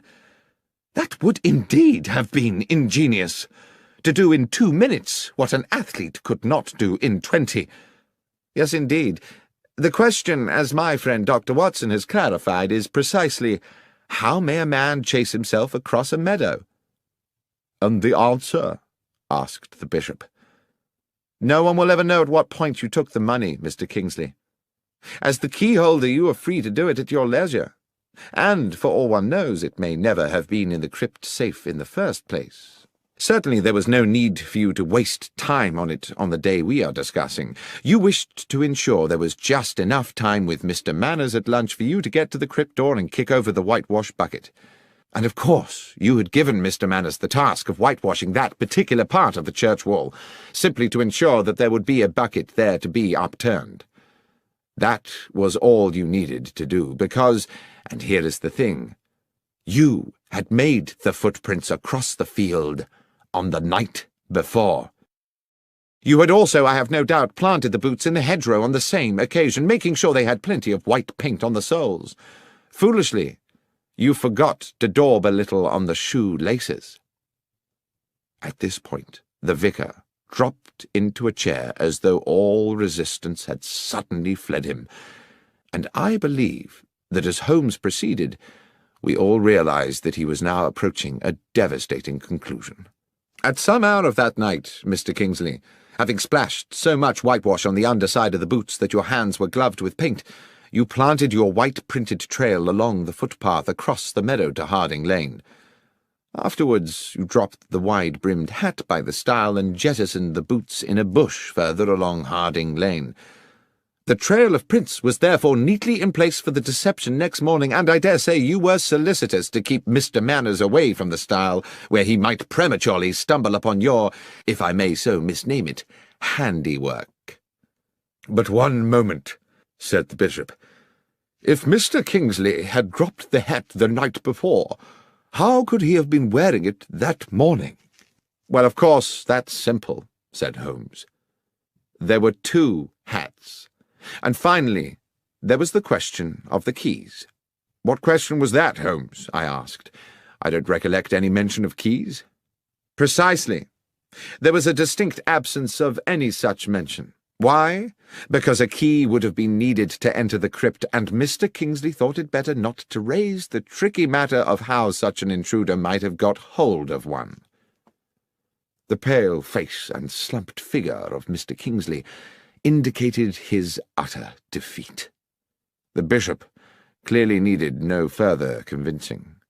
"The money, Kingsley," he said. "Have you spent it?" The vicar looked bitter. "I'm a gambler, Bishop. And the truth is that over the years I have burdened myself with appalling debts. I started to use the church money bit by bit. I meant to return it one day when I had a big win, but money runs through my hands like water. There's little of it left." "Then it's a matter for the police," the bishop said. "And we must find a new vicar for Hatchingham. I fear that you, Mr. Kingsley, will for many years be the incumbent of a much dingier parish."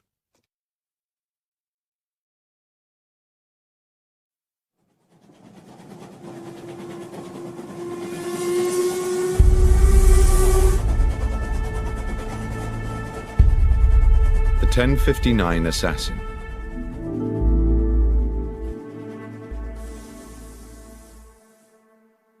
It is now well known that the investigations of my friend and companion Sherlock Holmes, which I have had the privilege to document over the years, represent only a small portion of his life's work. Many other cases have fallen into the obscure well of history. But nothing departs this world without leaving some trace or memory, and now and then an old story rears its head. So it was with the events of the Stovey murder. A letter came to Holmes one morning at our Baker Street apartment from Samuel Carpenter, an elderly publican at the Horse in Colours hostelry in the Kent village of Stovey. Several years previously, Samuel Carpenter had been a witness at the trial of Arthur Weeks, a local villain accused of intimidation, abduction, blackmail, and grievous bodily harm. Holmes had been involved in helping police on the case with footprint evidence, and thus had come to meet the amiable publican. I suppose we never expected to visit the quiet settlement of Stovey ever again, but the letter contained a clear and urgent summons. "Dear Mr. Holmes, you did say when we made our farewells 4 years ago that if ever there should be a day when I had need of your assistance, I was to write to you immediately.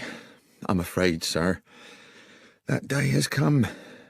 A terrible set of events has clouded my life, and I am quite at a loss. Arthur Weeks, that ruthless villain you helped put away, died in jail a few months ago.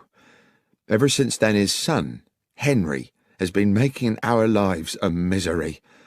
I found my dog Catcher shot dead in the field, and twice a dead fox in our water tank. I started getting letters threatening to burn down the inn, telling me I should one day wait in vain for my wife to come home. Terrible things, but all written anonymous. Then he brazenly come and drink at the inn as innocent as you like. Well, last week our son Jack told Weeks straight there, in front of all my customers, that he'd gone too far, and he'd better prepare himself for some serious consequences. I wish he had not done it. 2 days afterwards, Weeks was found shot through the head, and my Jack is now being arrested as a murderer. If there's anything you may be able to do, Mr. Holmes, please come immediately." I knew that Holmes had taken strongly to the publican, so it was hardly a surprise to me when he asked, as is his way, whether I had any pressing engagements over the next few days, and, when I said no, instructed me to pack immediately an overnight bag. Within an hour we were aboard a Kent-bound train. In Stovey village we took rooms at the Horse in Colours, and as soon as we were settled in, sat with our landlord at a table in the bar, where a large fire battled the chill in the air. Holmes said, "Now, Mr. Carpenter, the first thing you must do if I am to help you is to answer my questions honestly and accurately." "That I will do, Mr. Holmes." "Your Jack made a threat to Henry Weeks here in this bar." "Yes, sir." "And 2 days later Weeks was found dead." "Dead with a shot through his head, just outside the village where Nightingale Lane crosses the London railway line, and his horse tied up nearby." "And they came to arrest Jack when?" "That very night. But Jack wasn't here, of course." "Wasn't here?" "Jack couldn't have killed him, Mr. Holmes. Jack was already aboard the London train when Weeks was killed. He was off to buy himself a suit for his wedding.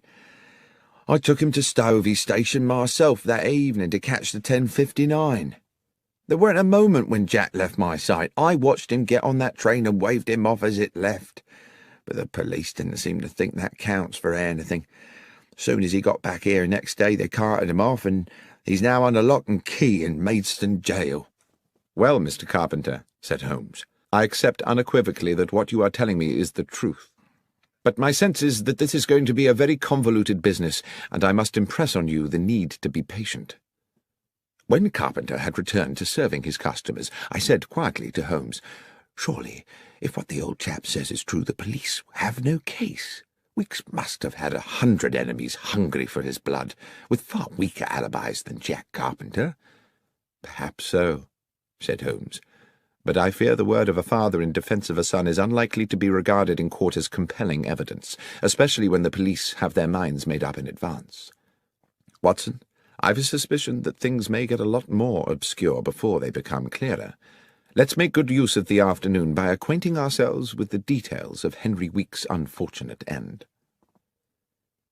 Our escort to the scene of the crime was a local policeman, Sergeant Berry, a man of stubborn practicality, whose uniform one suspected must have been artfully augmented to accommodate the spectacular rotundity of his belly.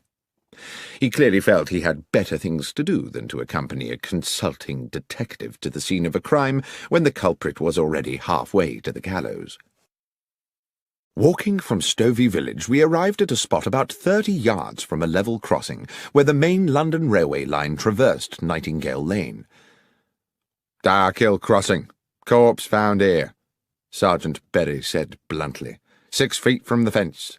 Victim's horse still tied to the fence. Cause of death, single bullet entering just here." He put a plump finger in the centre of his brow. "Weapon?" "A gun," said the policeman insolently. "I am aware," said Holmes, clearly irritated, "that if a man is killed with a bullet, then the probable source of the missile is a firearm. What I want to know is whether the weapon has been found, or, if not, whether anyone has deduced the type of gun from the type of bullet." "No gun found," said Berry. "As for the bullet, far as I know, it's still at the end of a short tunnel into his skull." "And the horse?" "Oh, I don't think we can pin it on the horse, sir," the policeman said with a smirk.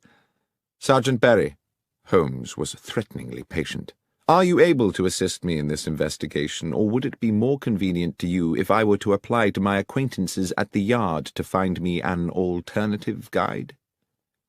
The policeman looked suddenly chastened. "Just my joke, Mr. Holmes. Yes, I can take you to the horse, sir, and to the body." We saw the horse first. It had been stabled with the police horses in a yard in the village, a tall brown stallion with rather frightened eyes. When young, it must have been a formidable creature. Now it looked ragged from a lifetime of hard riding. Holmes looked it over carefully. The animal was skittish, seemingly distressed, and tried to pull away when Holmes held its bridle to examine its head. I watched rather nervously as my friend entered the stable bay and walked round the animal, which threatened to jostle him against the walls. Then, when he reached the front of the creature again, Holmes said, "There's a mark here. A sharp wound, can you see?" On the right foreleg, just above the fetlock joint, was a slender but quite noticeable lesion, apparently caused fairly recently. Holmes turned to Berry again. "Was this mark here when the horse was found?" "I believe so." Good. Well, since we seem to be in the business of investigating wounds today, you'd better show us the way to the morgue. Incidentally, Sergeant, how well do you know the accused man? Fairly well, replied the policeman. Do you know whether he has friends, acquaintances, perhaps, of some intimacy? Well, not really that I know of, sir. He was always at his father's public house, and they were ever a close lot. Sergeant Berry stopped. He became instantly animated and businesslike. A gleam came into his eyes, and he said, "Look, there's the mortuary, Mr. Holmes, just after the church. I'll leave you to it, if I may. Just thought of something rather urgent I've got to do." And very briskly, almost running, he disappeared back towards the village. "Strange," I said to Holmes. "What do you think that was about?" "I think," said Holmes, "that I've put an idea into his head. I only hope it doesn't complicate matters." It transpired that a post-mortem on the dead man had been commissioned, but that the police pathologist had only arrived from London that morning, possibly on the same train as Holmes and myself. I knew Professor Yardley a little through my connection with St. Mary's Hospital in Paddington, and he was quite amenable to my assisting him with the matter in hand. He was a conscientious practitioner, and while the cause of death seemed evident, he thoroughly inspected the externalities of the corpse before opening it. The head wound was a clean, almost star-shaped hole, glutted with dried blood. There was no wound on the back of the head, and it was apparent that the bullet had not exited the body.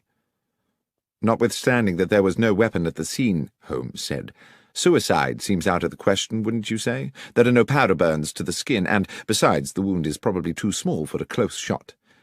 I'd say the missile came from some distance." The bullet had, it turned out, penetrated the brow and lodged deep in the parietal lobe of the brain, but, as Holmes had suggested, the hole in the skull was small, and there was not the dramatic shattering of bone one might have expected from a close shot. Suicide, Professor Yardley concurred, was not a possibility. "We are certainly looking for a murderer, then," I commented to Holmes as we wandered back towards Stovey. "Well, somebody killed Henry Weeks for certain, Watson. But I have to confess that at this moment I have no idea who it was." "You don't think we might be wrong about Jack Carpenter after all?" "I do hope not, Watson. It would be an appalling tragedy. But then I suppose for one poor soul or another, murder always is." I had hoped that our next port of call would be the Horse in Colours, for an icy wind had blown up and I was ready for a glass of beer and the comfort of the inn's blazing logs. But Holmes walked us straight to Stovey Station, where, he said, we must make an important call. I steeled myself against the increasing cold as the last light faded from the sky. The station-master at Stovey was Milton Fraser, a man dressed to give the impression of order and precision, his cap fitting perfectly the balding sphere of a small, neat head, and a fine silver pocket-watch peeping from his waistcoat pocket. Holmes, whose own knowledge of the country's railways is second to none, won his confidence easily. "I wish to ask you, Mr. Fraser," he said, "about yesterday evening. There is a late train to London, I believe." "The 10:59, sir." "It was on time?" "It was, as it generally is. Not much traffic on the tracks at that hour." "And do you recall whether any passengers boarded the train at Stovey?" "Of course I do, sir. Young Jack Carpenter." "Just him?" "Yes, sir. His father saw him aboard. I watched the train pull away myself." "And there is no way anyone could have left the train after that?" "Well, not here in the station, no, not without my seeing him." "Not in the station?" "No." "I suppose it might be possible for someone to alight at the crossing." "The level crossing?" "Yes, sir. The 10:59 always stops at Darkhill Crossing for a few minutes. Safety precautions, sir. Thornley Bridge over the Stour is considered unsafe for two trains until they finish the repairs, so the 10:59 up train must wait until the 11:04 down has come through." "And this happens every night?" "Can't recollect when it last didn't, sir." "Lastly, Mr. Fraser, can you recall which part of the train Mr. Carpenter boarded?" "Second compartment of the third carriage, sir. I'm quite sure of that." "Thank you, Mr. Fraser. You've been more helpful than you know." "I suppose we now have to consider," I said to my companion back at the Horse in Colours, as I stared into the flames of the fire, "that Jack Carpenter shot Henry Weeks from the stationary train." "We must consider it, certainly." Yet I think it rather unlikely. How would Carpenter have known his intended target was going to be waiting there at the crossing? Then what is the significance of the stopping train? Has it any? I'm beginning to think it has, but I must confess to being currently unsure in what way. Well, let's eat and then sleep on it, I said. But at that moment our cosy evening was horribly interrupted. A young woman, hair dishevelled, came screaming into the bar. "Mr. Carpenter! Mr. Carpenter!" The elderly landlord came rushing in from the kitchen. "What is it, Sarah?" "It's Beth Miller. They've taken her in." "Who's taken her?" "The police. That Sergeant Berry's arrested her. Says he found a gun." "What's this?" cried Holmes. "Who is Beth Miller?" "Beth is my son Jack's betrothed," Carpenter said. "Their wedding is fixed for next month. Beth's a good and honest young woman and gentle as a lamb. I'll see that blasted policeman." Holmes barred his way and put a hand on his shoulder. "If I'm to help you, Mr. Carpenter," he said, staring hard into the man's wild eyes, "believe me when I say that it will not serve our purposes to be too precipitous. Dr. Watson and I will go straight to the police station and find out what's happening. I beg of you to do nothing before you hear from us." Having received Carpenter's assurances, we made our way out of Stovey to the police station, a thick-walled stone building halfway along to the next village. Once a brewery, it now had the grim air of a medieval lock-up. It would not be exaggerating to say that my friend and I received a cool welcome from Sergeant Berry, whose domain this appeared to be. "Yes, sir, I do have a young woman in custody here, and I can confirm that she has been charged on suspicion of murder." "And can you tell me," said Holmes, "how she is supposed to have committed this crime?"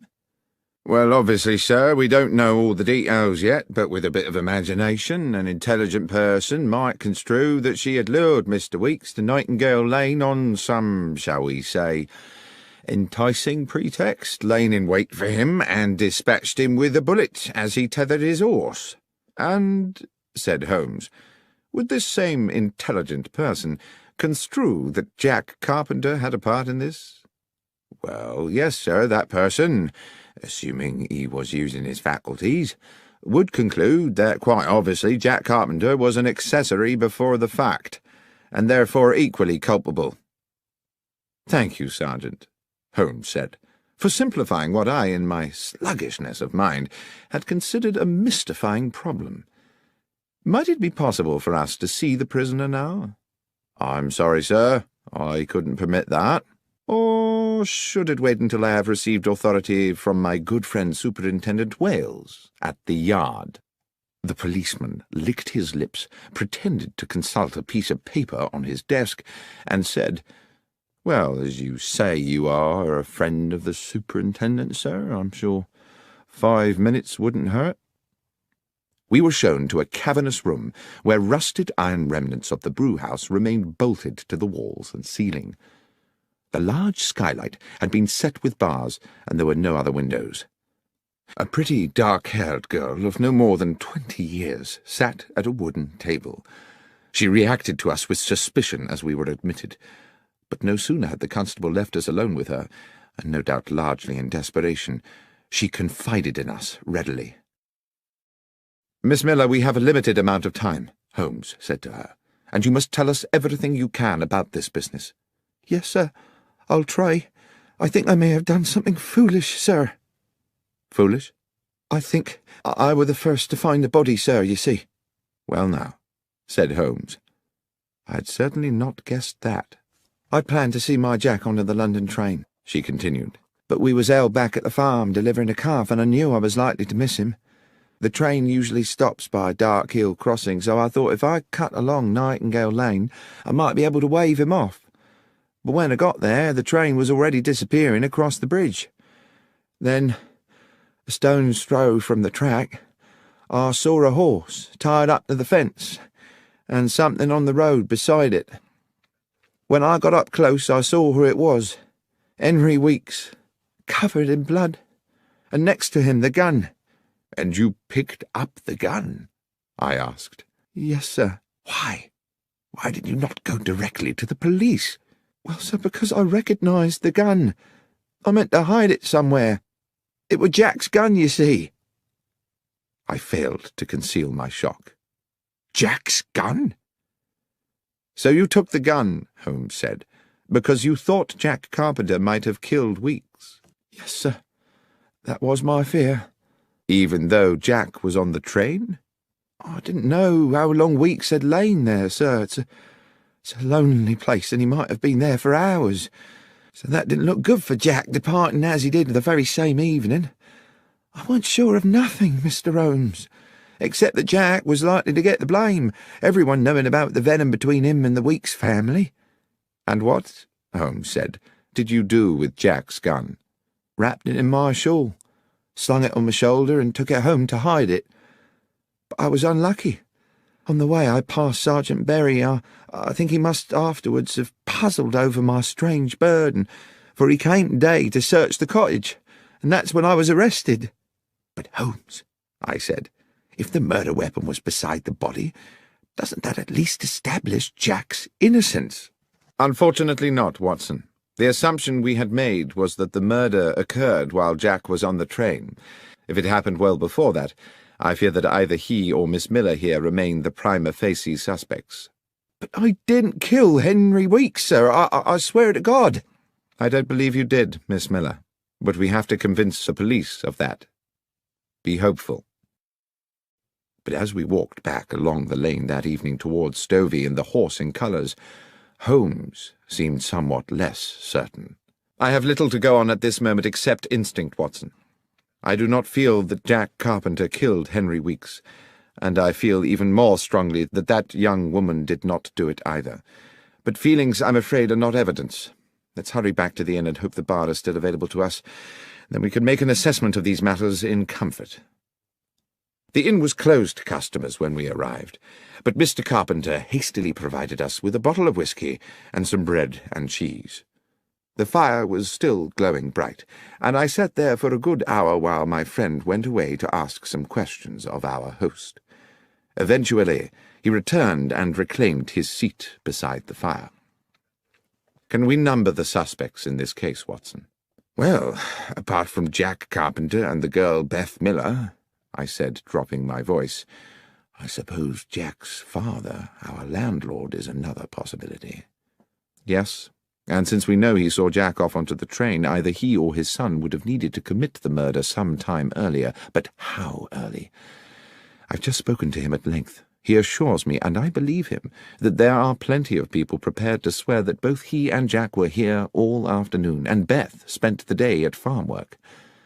Even so, if the police go ahead and prosecute a case against one or all of them, there's a strong chance a jury might find them guilty, based purely on the assumption that they would at some time have had the opportunity. We are not out of the woods yet, Watson." "I see what you mean. Our inquiries seem to have stalled, rather." I refilled our glasses from the whisky bottle, and Holmes puffed at his pipe. Then suddenly he said, "The secret is on that train, Watson. I'm sure that's where it is. What time is it? 20 minutes to 11. Come along. We might just get there before it leaves." It was an old cart that transported us post-haste along the hold and muddy lanes of Stovey, so that we arrived at the station splattered and not a little shaken. We were, however, in good time to meet the 10:59. Unfortunately for us, the station-master, Mr. Milton Fraser, was again on duty. Despite his obvious respect for my friend, however, he became instantly resistant on hearing Holmes's request. "No, sir. I'm afraid I most definitely cannot hold up the 10:59 London train. Mr. Fraser, this is no flippant request. An innocent young woman will spend tonight locked in a dungeon, as will her fiancé, unless I am able to complete certain essential inquiries. I ask only for 10 minutes. Mr. Holmes, my reputation may be a small thing by the world's standards, but it is very important to me. 10 minutes is a long time to delay a train. But if I can guarantee you that this will not affect your reputation, can you really do that, sir?" "Mr. Fraser, you have my word on it." A long, thoughtful pause. Then, "Very well, Mr. Holmes. I'll do as you ask." When 2 minutes later the great black locomotive hauled its clanking carriages into the station, Mr. Milton Fraser went straight to the footplate and had words with the engineer. A wave to Holmes and myself, who were some way along the platform, told us all was clear, and we boarded the train. Holmes went directly to the second compartment of the third carriage, which contained just one late passenger, an elderly gentleman sitting beside what I saw immediately to be the medical bag of a general practitioner. "If I may interrupt your peace and quiet, sir," Holmes said, and having outlined his reasons, asked, "Were you aboard this train last night?" "I was," said the older man. "I take this train pretty well every night. I'm a medical man with a practice in Newbury and a home in London." "Were you in this same compartment last night?" The elderly physician laughed. "Creature of habit, sir. Same compartment every night." "And do you recollect the young man who, I believe, got onto the train at this station yesterday?" "I do, as a matter of fact. He sat there, right opposite me by the window. Pleasant young man." "Good. Now, sir, the train stopped at Dark Hill Crossing a little way up the line. Do you recall anything unusual about that?" "Oh, it stops there pretty well every night, but, well, I do remember something, as a matter of fact. The train whistled, as it usually does, to see if the down train is close enough to respond. At just that moment, I remarked a small flash of light outside the train, like the sun reflecting off brass." "And the young man," said Holmes. "What was his response?" "He seemed as puzzled as I was. He said he knew the area and couldn't imagine what it could be." "Thank you, Doctor," said Holmes. He led me briskly from the train. "We have just 3 of our 10 minutes left before the train leaves, Watson, but I think it might just be enough." Mr. Fraser was waiting for us on the platform. "All done, sir?" "One final request, Mr. Fraser. Are these the same carriages and in the same order as made up the train last night?" "Yes, sir. That doesn't change much." "Then I'll need to get onto the line to check the other side of the train." "I don't know, Mr. Holmes. The down train is due. You'll be at too much risk." "I shall be quick." And without further discussion, he re-entered the train, crossed the compartment, opened the further door, and dropped onto the down line beyond. At almost precisely that moment, we heard a whistle, and Fraser said, "By golly, Dr. Watson, that's the down train crossing the bridge." I waited for a half-minute, but when I heard the rumble of the approaching train, I could restrain myself no longer. "Holmes!" I called. "Get a move on, for God's sake!"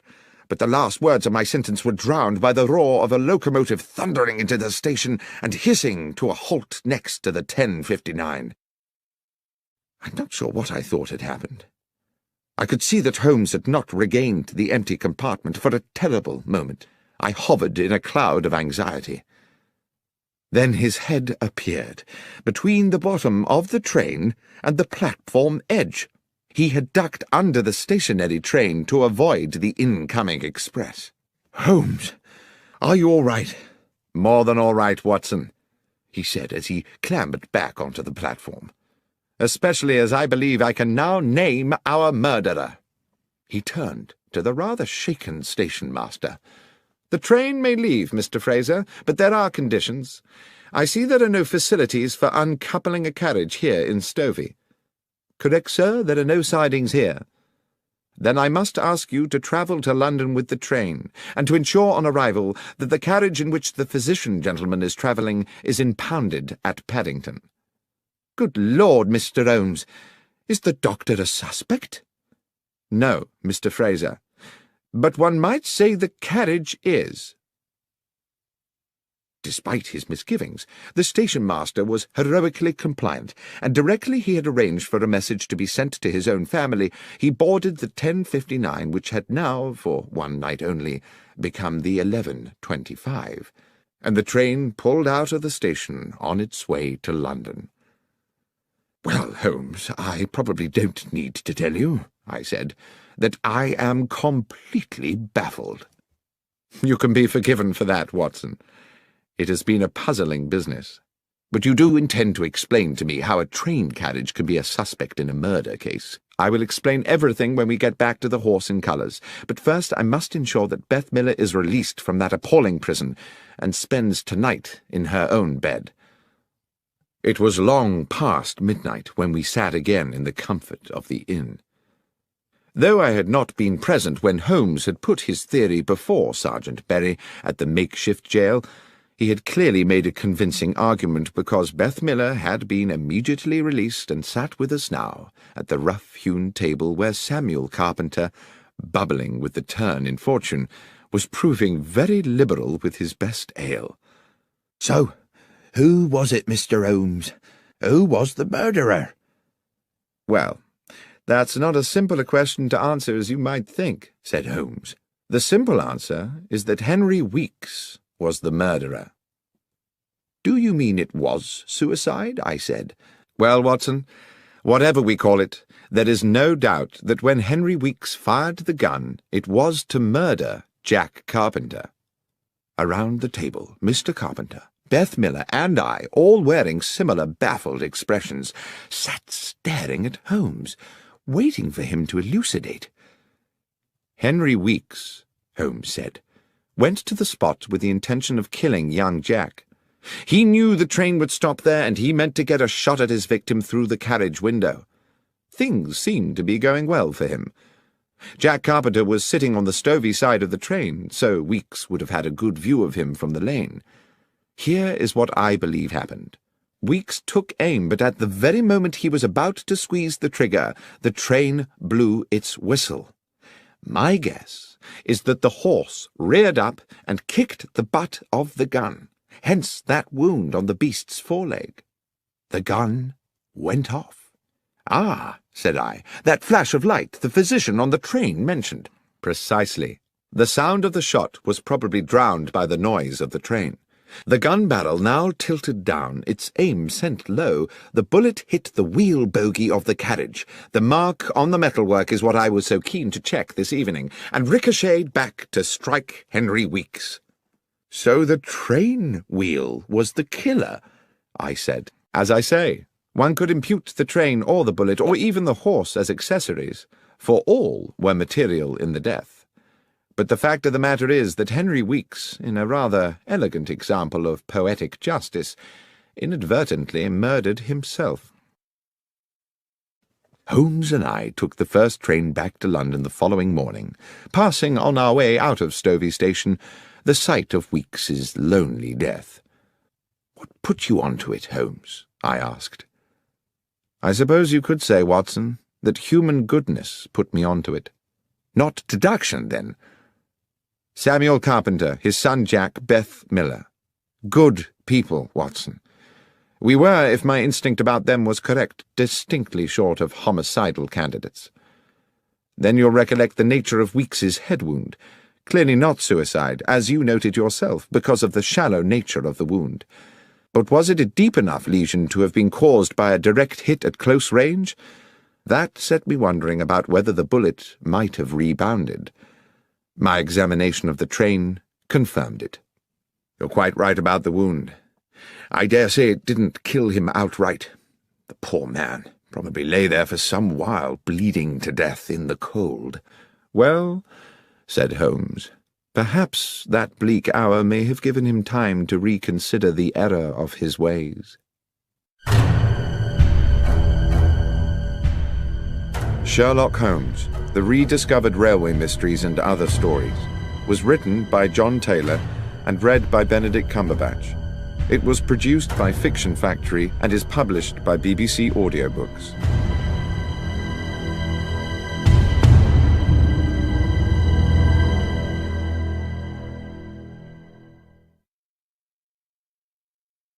When I was young, it contained the treasures of boyhood, a catapult, a lump of beeswax, the carapace of a crab. For many years since, it has been the repository of an archive, admittedly a rag